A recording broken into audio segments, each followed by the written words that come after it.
Hello दोस्तों,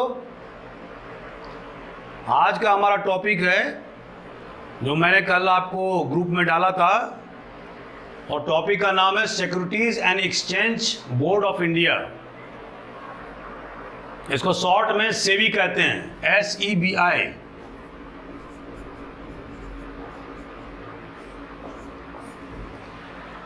आज जो मैं इस टॉपिक को कवर करूंगा, वस्तुतः ये टॉपिक माइक्रो इकोनॉमिक्स से संबंधित है, और जो जनरल स्टूडेंट्स हैं, आर्ट्स के स्टूडेंट हैं, तो थोड़ा सा समझने में थोड़ा कठिन लगता है, लेकिन फिर भी मैं इस टॉपिक को आसान भाषा में आपको बताऊंगा। तो दोस्तों, ये SEBI SEBI, securities and exchange board of India, इसके बारे में मैं आज बताऊंगा। सबसे पहले जो पहला पॉइंट होगा वो इंट्रोडक्शन, भूमिका, मतलब सेबी क्या है इसके बारे में हम बताएंगे। उसके बाद में स्ट्रक्चर एंड ऑर्गेनाइजेशन, उसका ढांचा क्या है, संगठन क्या है, उसके काम क्या है, फंक्शंस क्या हैं, पावर क्या है, क्या क्या अधिकार हैं, और इसके अलावा सेबी के अचीवमेंट्स क्या हैं, व्हाट आर इट्स अचीवमेंट, इसकी उपलब्धियां क्या हैं, और अंत में लास्ट में इवैल्यूएशन, मूल्यांकन। तो ये हमारा बेसिक फ्रेमवर्क रहेगा जिसके तहत मैं आपको सेबी के बारे में बताने जा रहा हूं। तो दोस्तों, सबसे पहले हमें जानना होगा कि सेबी की स्थापना कब हुई। 1988 में हुई थी, लेकिन इसको एक स्टैट्यूटरी बॉडी, जिसको हिंदी में बोलेंगे वैधानिक संस्था, कब बनाया गया? 1992 में। ठीक है। आखिर इस सेबी बनाने का मकसद क्या था? तो मकसद ये था, इन ऑर्डर टू मेक या promote transparency in the Indian investment market. भारतीय बाजार में जो निवेश है, जो जनता के द्वारा या कंपनीज के द्वारा या अन्य के द्वारा जो निवेश किए जाते हैं, उसको पारदर्शी बनाना। जैसे कि आपको मालूम होगा कि 1992 में हर्षद मेहता द्वारा सिक्योरिटी स्कैम किया गया था, और हजारों लोगों के जो शेयर हैं वो डूब गए थे। पूरा मार्केट तहस नहस कर दिया था उसने। तो इससे बचने के लिए सेबी का गठन हुआ, और उसे एक स्टैट्यूटरी बॉडी 1992 में, मतलब वैधानिक संस्था बनाया गया by the act of parliament. और इसका जो मुख्यालय है वो कहाँ है? बॉम्बे में। ये चीज नोट करते रहिएगा कि वो प्रीलिम्स से पूछ सकता है। और इसके जो रीजनल हेडक्वार्टर है वो कहाँ कहाँ है? नई दिल्ली में, अहमदाबाद में, कलकत्ता में और चेन्नई में।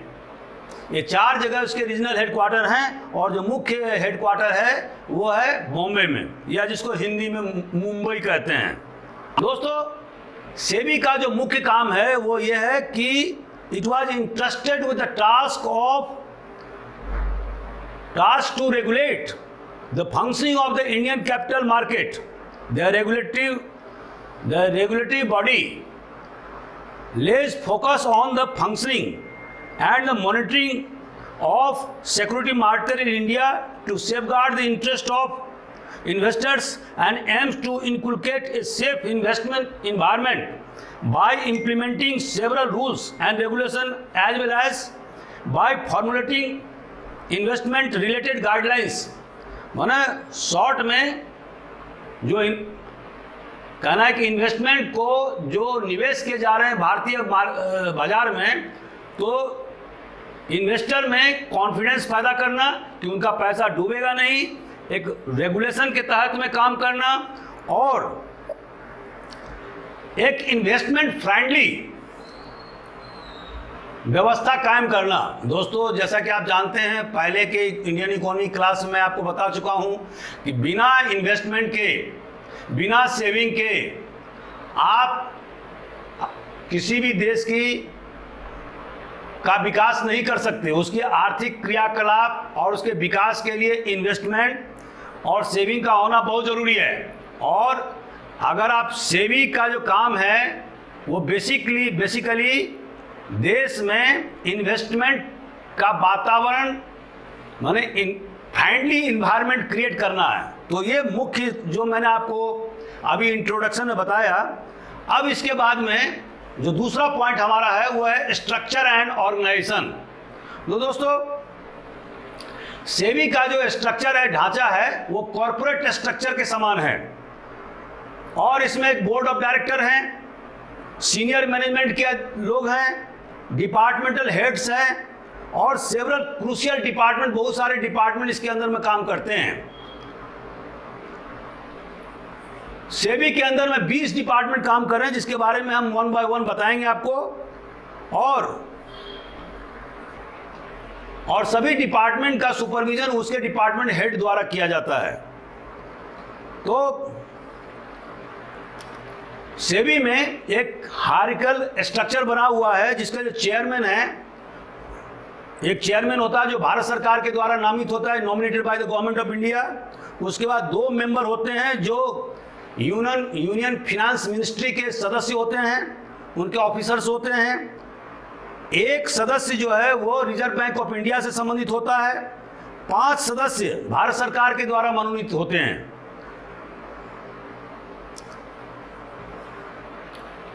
अब जो इम्पोर्टेंट जो डिपार्टमेंट्स हैं, जो विभाग हैं सेबी के हैं, उसके बारे में बताऊंगा।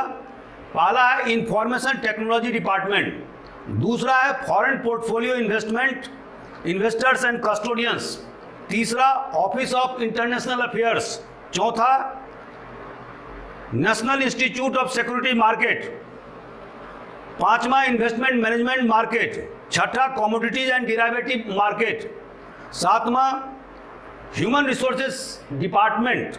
Beside this, there are other crucial departments also to take care of legal, financial and enforcement related affairs.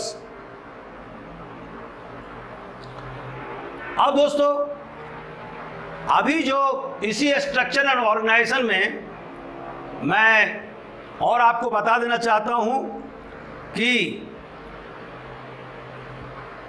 यदि आप आज के टाइम्स ऑफ इंडिया को देखेंगे तो उसमें एक सेबी से रिलेटेड हेडलाइंस में आप समाचार देखेंगे, और वो क्या है कि SEBI titans norms on independent directors. SEBI ने इंडिपेंडेंट डायरेक्टर्स के नियुक्ति पर शिकंजा कसा, टाइटन्स द नॉर्म्स, जो रूल्स हैं, रेगुलेशन हैं, तो उस पर टाइटन द शिकंजा, Titan the norms on the independent directors.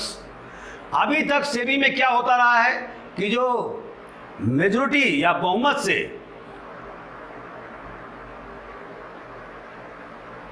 डायरेक्टरों की नियुक्ति होती रही है, लेकिन अब जो है वो 2/3 members of the nomination and remuneration committee and the audit committee of the board of A listed company should be independent directors.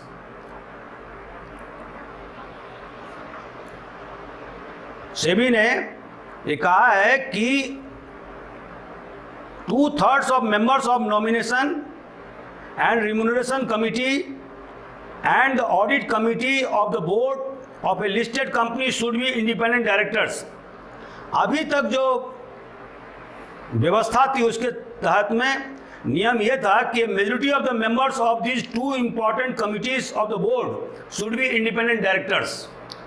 लेकिन अब जो व्यवस्था हो गई है वो है कि 2/3 मतलब 75%। बाद सेबी ने यह भी कहा है कि that an appointment of N independent director should be approved by share holders within 3 months और through an AGM annual general meeting, जिसको बोलते हैं whichever is earlier, approved by shareholders within 3 months or through an annual general meeting. Whichever is earlier, the appointment should be through a special resolution, one that would be needed the nod of at least 75% of the shareholders.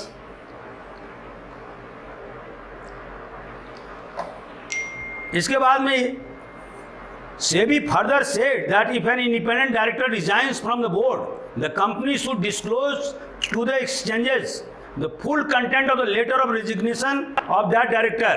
इसके बाद में सेबी ने independent directors के लिए qualification भी तय कर दिए हैं, और वो क्या है कि according to SEBI among other qualification an independent director is a person who is not a promoter or a relative of the promoter of the company.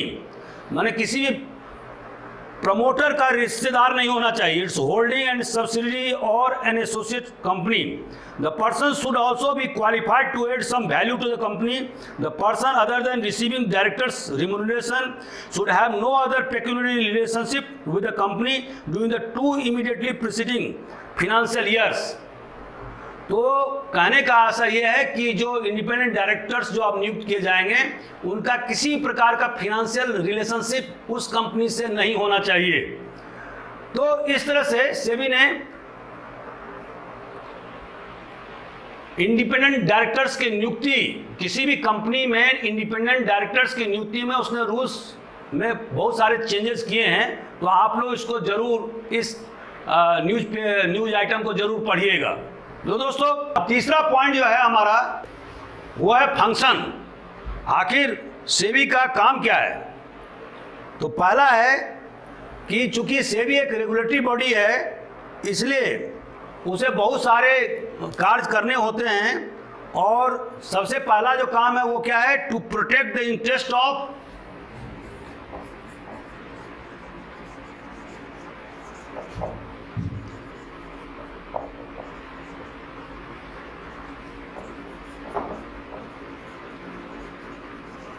Investors, माने निवेशक के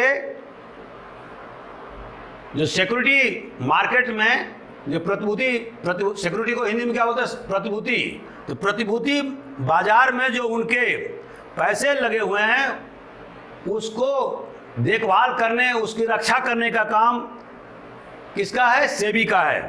दूसरा, to promote the development and hassle free functioning of the security market.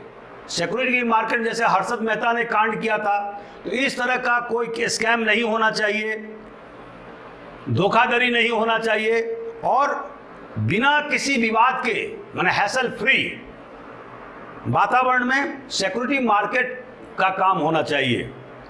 तो इसको promote करना, उसको आगे बढ़ाने का काम सेबी का है, ताकि कैपिटल का इनफ्लो हिंदुस्तान में हो।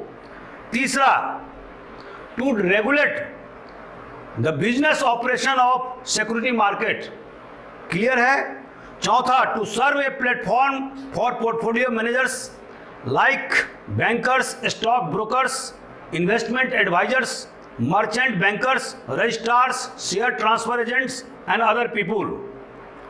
तो एक सेबी जो है इन लोगों के लिए एक प्लेटफॉर्म का काम भी करता है, क्योंकि सेबी का एक काम डिस्प्यूट रिजोल्यूशन का भी है। अगला जो काम है कि to regulate the task interested on the depositors, credit rating agencies, custodians and securities, foreign portfolios, investors and other participants. इसके बाद सेबी का एक और काम है, और वो है इन्वेस्टर्स में जागरूकता पैदा करना, उन्हें शिक्षित करना about the security exchanges, to educate investors about the securities market and their intermediaries। और एक और काम है जो मैंने अभी बताया था कि to prohibit fraudulent and unfair trade practices within the security market and related to it। जो प्रतिभूति बाजार में किसी प्रकार का धोखाधड़ी की कार्रवाई नहीं हो, इसके लिए भी सेबी प्रतिबद्ध है। और इसके अलावा सेबी का ये भी काम है कि to monitor company takeovers and acquisition of shares. आप देखते होंगे कि बहुत सारे कंपनी का अमलगेमेशन, मानो उनका मिलन जो है वो दूसरे कंपनी में हो जाता है, दूसरे कंपनी की स्थिति खराब होने से उसको टेक ओवर कर लिया जाता है। तो ये जो टेक ओवर आदि का जो काम है उसको मॉनिटर करने का काम भी जो है वो सेबी के पास में है। और अंत में to keep the security market efficient and up to date all the time through proper research and developmental practice. तो सिक्योरिटी मार्केट में किसी प्रकार का धोखाधड़ी नहीं हो, इफिशिएंट हो, दक्ष हो और लोगों के पैसे सुरक्षित हो रहें, निवेश मार्केट में धोखाधड़ी का कोई जगह नहीं हो। तो लगातार इसमें रिसर्च करना, उसमें इन्वेस्टिगेशन करते रहना, ताकि सिक्योरिटी मार्केट का हिंदुस्तान में विस्तार हो सके। तो दोस्तों, ये सारे इंपॉर्टेंट जो हमने 7-8 काम बताए वो काम सिक्योरिटी मार्केट के हैं। इसके अलावा अब हम चलते हैं कि ये सेबी के पावर्स क्या हैं, व्हाट आर द पावर्स, इसके अधिकार क्षेत्र क्या हैं। तो अधिकार क्षेत्र 3 हैं। पहला, और ये तीनों जो अधिकार क्षेत्र हैं वो क्वाजी हैं। क्वाजी मतलब अर्ध। सेबी एक ऐसी संस्था है जिसको अर्ध न्यायिक अधिकार भी हैं, अर्ध कार्यपालिक अधिकार भी हैं और अर्ध विधायिका भी कार्य हैं। तो अब इसके बारे में हम डिटेल में बताएंगे कि इसका मतलब क्या होता है। तो दोस्तों, क्वाजी जुडिशियल पावर्स का मतलब क्या है कि अगर इन केस ऑफ फ्रॉड्स और अनएथिकल प्रैक्टिसेस या अनैतिक कार्रवाई होने पर या धोखाधड़ी होने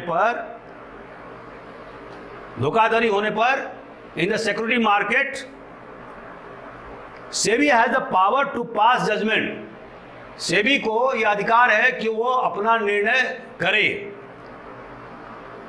और इस निर्णय के तहत में the said power facilitate to maintain transparency, accountability and fairness in the security market. तो सेबी को डिसीजन देने का भी अधिकार है। अगर कोई मैल प्रैक्टिसेस हुआ हो या कोई अनैतिक व्यापार हुआ हो सिक्योरिटी मार्केट में, तो सेबी का काम निर्णय भी देना है। लेकिन सेबी के ऊपर भी एक अपीलेट न्यायालय है और तो कोई भी व्यक्ति अपील भी कर सकता है सेबी के निर्णय के खिलाफ में, और इसके बाद में उस अपीलेट न्यायालय के ऊपर सीधे सुप्रीम कोर्ट में सुनवाई होती है। तो ये जो है, सेबी के द्वारा दिए गए निर्णय को अपीलेट न्यायालय में चुनौती दी जा सकती है और अपीलेट न्यायालय के द्वारा दिए गए निर्णय को सीधे सुप्रीम कोर्ट में चुनौती दी जा सकती है। तो ये फ्रेमवर्क है। इसके बाद में दोस्तों दूसरा काम है सेबी का क्वाजी एक्जीक्यूटिव पावर, अर्ध कार्यपालिक अधिकार। सेबी को यह अधिकार है कि किसी भी कंपनी का, किसी भी सिक्योरिटी मार्केट से रिलेटेड स्टॉक एक्सचेंज का अकाउंट्स, बुक ऑफ अकाउंट्स और अदर वाइटल इंस्ट्रूमेंट डॉक्यूमेंट्स को जांच कर सके। जो भी महत्वपूर्ण दस्तावेज हैं या अकाउंट्स हैं उसके जांच करने का काम भी सेबी का है और यह भी पता लगाए कि क्या क्या उल्लंघन हो, what are the violation that the concern brokers और द कंपनी हैड कमिटेड। यह भी पता लगाने का काम सेबी का है। तो इस तरह से सेबी रेगुलेशन करने का, नियमन करने का काम करती है और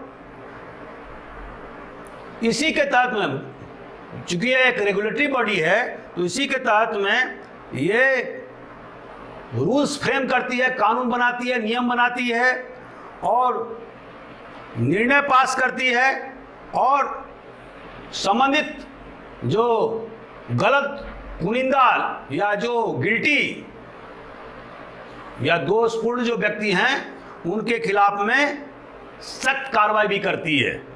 तो ये इसका काम है। ये इसको बोलते हैं क्वाजी एक्जीक्यूटिव पावर्स। दोस्तों अब तीसरा काम क्या है, quasi legislative powers. Quasi legislative माने अर्ध विधायिका अधिकार। इसका मतलब क्या होता है कि to protect the interest of investors, authoritative body has been entrusted with the power to formulate suitable rules and regulations। माने सेबी को रूल्स और रेगुलेशन बनाने का भी अधिकार प्राप्त है। जैसे कि इनसाइडर ट्रेडिंग रेगुलेशन बनाने का अधिकार है, ताकि किसी प्रकार का मेल प्रैक्टिसेस या गलत कोई कार्रवाई नहीं हो, किसी के द्वारा, ब्रोकर्स के द्वारा गलत कार्रवाई नहीं कार्रवाई की जा सके, और ना ही इन्वेस्टर के द्वारा मैल प्रैक्टिसेस को अडॉप्ट किया जा सके। तो ये काम भी है। और सेबी को यह भी अधिकार है कि वो किसी भी कंपनी को, किसी भी ब्रोकर को जो सिक्योरिटी मार्केट से रिलेटेड है, उसको वो निर्देश दे सकती है कि to disclose all the documents before SEBI. तो सारे जो उनके दस्तावेज हैं उनको भी सेबी के सामने लाना जरूरी है, ताकि सेबी देख सके कि क्या क्या गड़बड़ियां हुई हैं, मैल प्रैक्टिसेस क्या क्या हुई हैं, और उसको कैसे रोका जा सकता है। तो दोस्तों, ये महत्वपूर्ण जो है वो आपको मैंने अभी पावर्स के बारे में बताया। तो जैसे कि आपको मैंने अभी बताया कि आज के पेपर टाइम्स ऑफ इंडिया में सेबी ने इंडिपेंडेंट डायरेक्टर्स, जो नॉन प्रोमोटिंग शेयर होल्डर्स की सुरक्षा के लिए जो रूल्स बनाए हैं, वो क्यों बनाए गए हैं? ताकि शेयर होल्डर्स के इंटरेस्ट को रक्षा किया जा सके। उसी तरह से सेबी समय समय पर जैसे म्यूचुअल फंड के बारे में या और अन्य इंस्ट्रूमेंट ऑफ इन्वेस्टमेंट के बारे में सेबी रूल्स बनाती रहती है, और जो सिक्योरिटी एक्सचेंज मार्केट से रिलेटेड जो भी लोग हैं उनको उन रूल्स और रेगुलेशन को फॉलो करना होता है। अब यहाँ पर दोस्तों लास्ट पॉइंट जो है वो क्या है? अचीवमेंट। सेबी के अचीवमेंट क्या हैं, उनकी उपलब्धियां क्या है? इसके पहले मैं आपको बता देना चाहता हूं कि बहुत सारे लोगों को ये मालूम नहीं होगा कि स्टॉक एक्सचेंज क्या होता है। स्टॉक एक्सचेंज, जिसको कि सिक्योरिटी एक्सचेंज बोलते हैं या बोर्ड से बोलते हैं, is an exchange where stock brokers and traders can buy and sell securities such as shares of stocks, bonds and other financial instrument। इसका मतलब क्या हुआ कि स्टॉक मैंने ये जो एक्सचेंज है, ये सिक्योरिटी एक्सचेंज, यहाँ पर ब्रोकर्स या ट्रेडर्स शेयर को खरीद सकते हैं, बेच सकते हैं। ये काम है स्टॉक एक्सचेंज का। दोस्तों, जैसा कि आपको मालूम है कि 1992 में ही हर्षद मेहता के द्वारा लगभग 5,000 करोड़ रुपए का सिक्योरिटी स्कैम कर दिया गया था, और जिसके तहत मार्केट में हाहाकार हो गया था। तो उससे अभी तक उसके बाद में उसी 1992 को ही जो है ना, इसको स्टैट्यूटरी बॉडी बनाया गया सेबी को, और इसके बाद से इतना बड़ा स्कैम अभी हिंदुस्तान में नहीं हुआ जब से सेबी कार्य करने लगी है। तो पहला जो अचीवमेंट है सेबी का, वो क्या है? डीमैटेरियलाइजेशन ऑफ शेयर।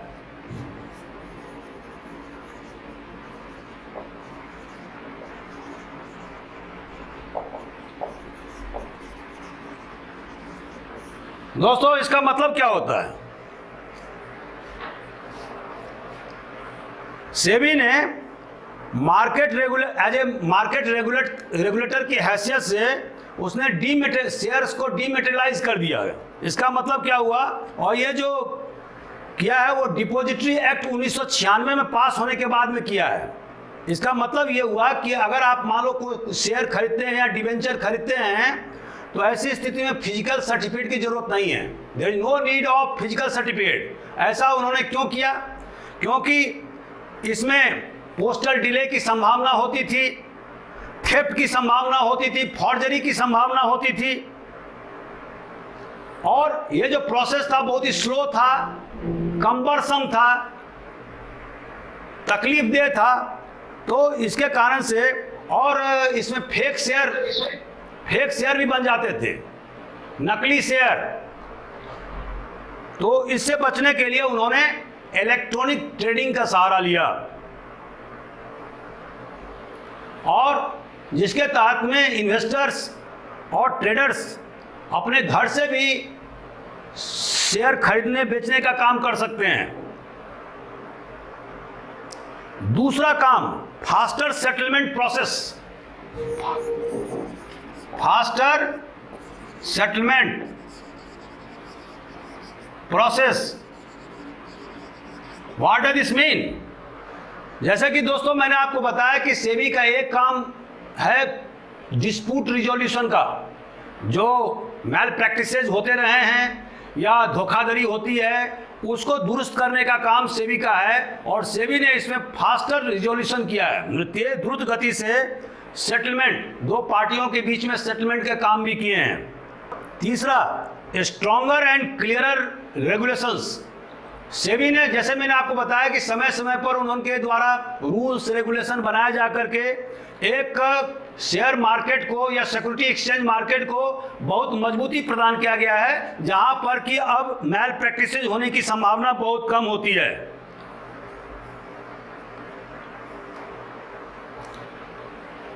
पुराने जमाने में आप देखते होंगे कि पावरफुल जो ब्रोकर्स होते थे, दलाल, वो शेयर प्राइस मूवमेंट को कंट्रोल करते थे।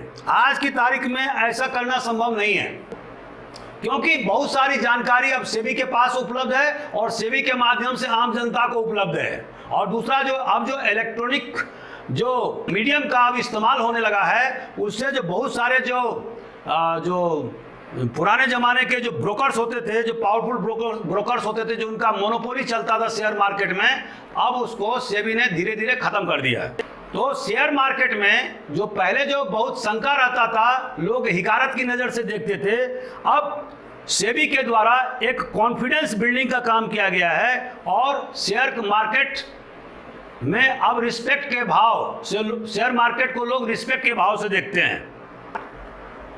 एक और इम्पॉर्टेंट जो अचीवमेंट है सेबी का, वो क्या है कि भारतीय प्रतिभूति बाजार में जो सेबी के द्वारा नियमन करने के कारण से, रेगुलेट करने के कारण से फॉरेन इन्वेस्टर्स का हिंदुस्तान के शेयर मार्केट में कॉन्फिडेंस बढ़ा है। और उसके बाद में आप जैसा कि जानते हैं कि 1993 के बाद से ही फॉरेन इंस्टीट्यूशनल इन्वेस्टर्स को हिंदुस्तान के प्रतिभूति बाजार में इन्वेस्ट करने की स्वीकृति दी गई थी। तो उसके बाद से हम क्या देखते हैं कि जो फॉरेन डायरेक्ट इन्वेस्टमेंट है, वो भी, इसको बोलते हैं foreign institute investors, FII, FDI नहीं, FII। और इसमें 2001 में क्या किया दोस्तों, उसका जो इन्वेस्टमेंट सीलिंग है वो भी सेबी ने क्या किया, 49% तक जो है ना राइज कर दिया कि कोई भी फॉरेन इंस्टीट्यूशनल इन्वेस्टर जो है FII, वो किसी भी कंपनी का शेयर 49% तक खरीद सकती है। तो ऐसी स्थिति में जो विदेशी जो पूंजी है वो भी हिंदुस्तान के सिक्योरिटी बाजार में बहुत ज़्यादा लगा है। ये सारे इंपॉर्टेंट पॉइंट मैंने आपको बताया, चूँकि ये जो टॉपिक है वो माइक्रो इकोनॉमिक्स से रिलेटेड है और आप लोग में से बहुत सारे लोग आर्ट्स के विद्यार्थी होंगे या इस टॉपिक को कभी इंडियन इकोनॉमी को पढ़े नहीं होंगे, इकोनॉमिक्स के स्टूडेंट नहीं होंगे, तो आपको दिक्कत आएंगी। तो ऐसी स्थिति में आई होंगी, कहने का मतलब, तो एग्जाम के पर्पज से इतना ज़्यादा जानना ही काफ़ी है, क्योंकि आपको अधिकतम 200 वर्ड या 250 वर्ड में लिखना होता है यूपीएससी में। और other state civil services examination में जब हम लोग लिखते थे तो उस समय में तो 300-400 वर्ड में लिखने के लिए कहा जाता था। अभी जो स्थिति है वो 200 वर्ड की है। तो जो मैंने अभी तक आपको बताया वो 200 वर्ड या 250 वर्ड में लिखने के लिए काफ़ी जानकारी है। आप लोगों को कोई और पॉइंट पूछना हो तो पूछिए।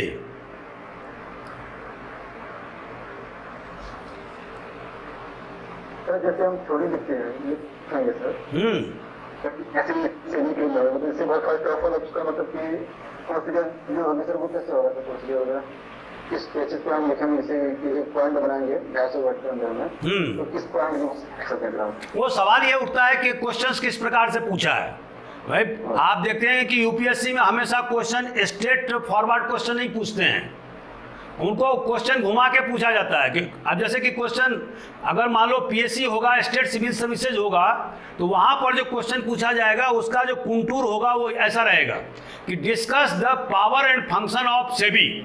ठीक है, तो ये तो मैंने आपको बताया अभी कि पावर भी बताया था, फंक्शन भी बताया। लेकिन जब यूपीएससी का एग्जामिनेशन में जो क्वेश्चन रहेगा वो उसको थोड़ा सा घुमा दिया जाएगा। जैसे उनका ये क्वेश्चन रहेगा कि do you think that SEBI has become a strong regulator of the Indian stock exchange market?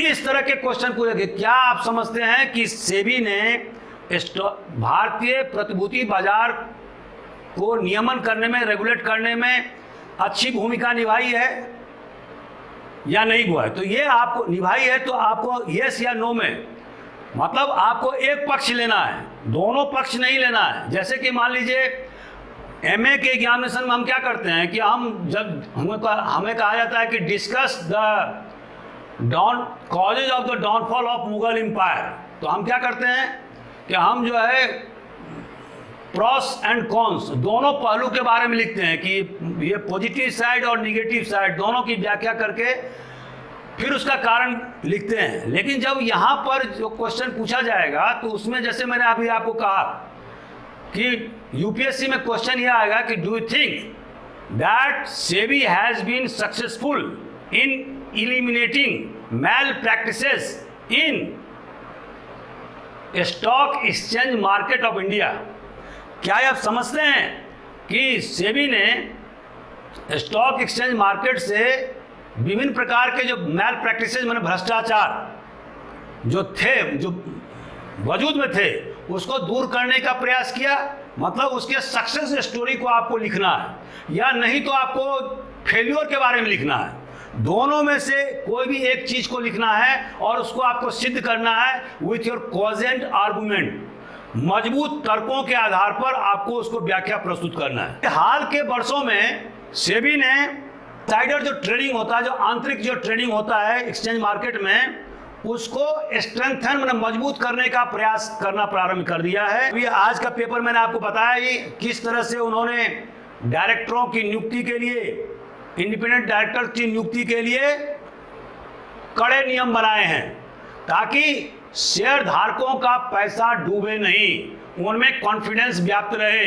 केवल जो बड़े बड़े जो पूंजीपति हैं जो अपने रिश्तेदार नातेदार को डायरेक्टर्स बना देते हैं, वो अब नहीं चलेगा, क्योंकि पहले तो केवल मेजॉरिटी केवल 51% का प्रावधान था। अब सेबी ने क्या किया, 75% जो है इंडिपेंडेंट डायरेक्टर की नियुक्ति होगी। तो ये सब सारे जो रूल्स सेबी ने बनाए हैं या बना रहा है, उसका मकसद यही है कि जो इन्वेस्टमेंट मार्केट है उसको इन्वायरमेंटल फ्रेंडली रखा जाए, जिसमें कि किसी प्रकार के मैल प्रैक्टिसेस की गुंजाइश नहीं रखे। एक चीज जो आलोचकों को कहना है वो ये है कि जब हम देखिए, जब हम अचीवमेंट लिखते हैं तो उसमें प्लस और माइनस दोनों चीज लिखते हैं, ठीक है। तो आलोचकों को यह कहना है कि सेबी को मार्केट इंटेलिजेंस गैदर करने के लिए या उसकी स्थिति को मजबूत करने के लिए टैलेंट पूल मतलब प्रतिभावान व्यक्तियों को एक्सचेंज मार्केट के या उसमें सेबी में लाना चाहिए, ताकि जो प्रतिभा है, जो टैलेंट पूल है या जो इंटेलिजेंस नेटवर्क है, उसके माध्यम से अधिक इन्वेस्टमेंट प्रतिभूति बाजार में किया जा सके, एक्सचेंज मार्केट में किया जा सके। दूसरी बात यह है कि सेबी के पास में अभी मात्र 600 कर्मचारी काम कर रहे हैं। हिंदुस्तान का बाजार जिस तरह से बढ़ते जा रहा है उसमें ये जो संख्या है वो कम है। बहुत सारे विदेशों में जो मार्केट है, जो रेगुलेटर है, वहाँ पर एम्प्लॉइज की संख्या ज़्यादा है। जैसे अमेरिका में 1000 से ज़्यादा लोग काम करते हैं। तो इस तरह से सेबी को भी अपने संगठन में विस्तार करना चाहिए, अधिक से अधिक एम्प्लॉइज को रखना चाहिए ताकि वो ठीक ढंग से मैनेज कर सके और अधिक से अधिक टैलेंट को अपने पास में लाना चाहिए। इंटेलिजेंस गैदरिंग का काम और भी मजबूती से किया जाना जरूरी है ताकि पुनः बड़े पैमाने पर स्कैम नहीं हो सके और हिंदुस्तान के जनता के द्वारा कमाई गई गाढ़ी कमाई, हिंदुस्तान के जनता के द्वारा कमाई गई राशि को बर्बादी होने से रोका जा सके। पिछले 25 साल से ज़्यादा के समय में सेबी ने सिक्योरिटी एक्सचेंज मार्केट को बेहतर बनाने के लिए काफ़ी प्रयास किया है। म्यूचुअल फंड इन्वेस्टमेंट में उन्होंने नए नए नियम बनाए, जिसके कारण से बहुत लोग आकर्षित हो रहे हैं और म्यूचुअल फंड में निवेश कर रहे हैं। तो ये सब सेबी की अचीवमेंट है दोस्तों। इसके अतिरिक्त अगर आपको कोई भी इसके संबंध में जानकारी चाहिए तो आप मुझसे पूछ सकते हैं। तो अंत में जो हमारा जो टॉपिक है वो क्या है, इवैल्यूएशन, मूल्यांकन। तो मूल्यांकन में आपको यही लिखना है कि सेबी का 1992 में स्टैट्यूटरी मतलब वैधानिक संस्था के रूप में मान्यता प्राप्त हुआ और उसके बाद से सेबी ने लगातार हिंदुस्तान के स्टॉक एक्सचेंज मार्केट को बेहतर बनाने के लिए, उसमें मैल प्रैक्टिसेस को रोकने के लिए, इन्वेस्टमेंट को बढ़ाने के लिए, indigenous and foreign investment both, विदेशी लोगों के द्वारा यहाँ पर पूंजी निवेश करने और हिंदुस्तानियों के द्वारा पूंजी निवेश करने के लिए एक बेहतर वातावरण तैयार किया गया है, जो कि एक सराहनीय कदम है। तो यह ऐसा आपको लिखना है। मैंने बताया था कि एक जो है इसमें अध्यक्ष होता है और 21 मेंबर होते हैं, एक चेयरमैन होता है, 1 चेयरमैन। यह चेयरमैन जो है वो भारत सरकार के द्वारा मनोनीत सदस्य होता है। 2 सदस्य जो है वो फिनांस मिनिस्ट्री के द्वारा नियुक्त होते हैं। एक मेंबर जो है वो आरबीआई का होता है। 5 सदस्य जो है वो भारत सरकार के द्वारा नियुक्त होते हैं। तो इस तरह से सेबी का गठन होता है और इसके अलावा इसका क्षेत्रीय संगठन भी है। जैसा कि मैंने आपको क्षेत्रीय संगठन क्या बताया था कि मुंबई में, चेन्नई में, कोलकाता में, और इसमें टोटल जो है वो 9 डेजिग्नेटेड ऑफिसर होते हैं और जो बोर्ड ऑफ डायरेक्टर्स होता है उसमें 21 सदस्य होते हैं। ठीक है, इस लेक्चर को यहीं पर समाप्त करता हूँ। Thank you very much. Thank you.